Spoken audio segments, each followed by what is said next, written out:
I'll be quick. Minister, there's been a couple of submissions from industry who have pointed out just how exposed we are as an exporting nation to trade and market concerns. The Dairy Companies Association says New Zealand's majority primary sector is dairy, meat, fisheries, wine, forestry, selected horticultural products, export up to 95% of their output, not a level matched in other developed countries. So their concern is that we are highly exposed to market and trade considerations. Our primary industry is uniquely dependent on overseas trade. The Ministry of Foreign Affairs and Trade recommended that there should be a trade and market access consideration of legislation. Is that not a very sensible thing to do for a country that is so dependent on overseas exports, where there is clear concern in overseas consumers around genetic engineering? This is a good question. I think if we look at the Australian Gene Technology Act, it doesn't take into account trade considerations. If we are modelling on that, then they haven't seen it worthy to do that, first point. Secondly... But we're not Australia, are we? No, but we are modelling the bill on their act. It does form the core of how this bill comes to be. But I take your point, we're not Australia, and there's some differences that we've already talked about. Secondly, I think, and the point you're making is we are so dependent on primary sector exports that we're different to others. Because otherwise it would be easy to say, well, look at other vibrant economies that have brought in gene technology, and the sun's still rising in the east. There's still been an organic and a GE3, a vibrant sector. The point you're making is we're different because we're so primary sector dependent. That's the point you're making, eh? Yeah. Look, I have heard that discussion. I'm still working that through. It doesn't currently sit inside the bill. Again, I'm amenable to submissions and discussions on that, but it doesn't currently sit in an active work stream with me. Yeah. Modernise. How do you think?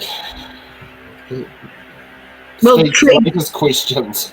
Trade considerations is huge, absolutely huge.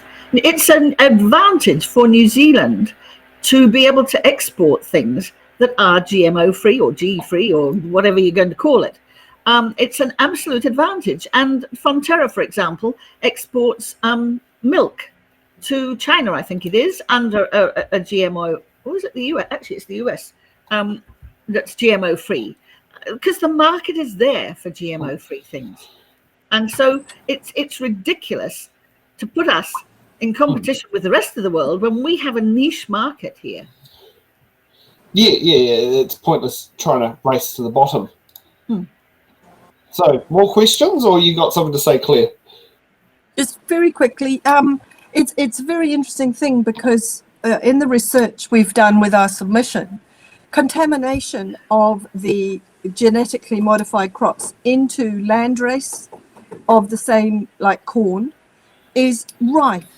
So to be able to be organic, you actually possibly need to grow a crop that is not one of the genetically modified ones.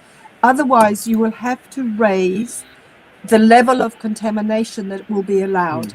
At the moment, New Zealand has zero tolerance for any GMO released in the seeds into the environment.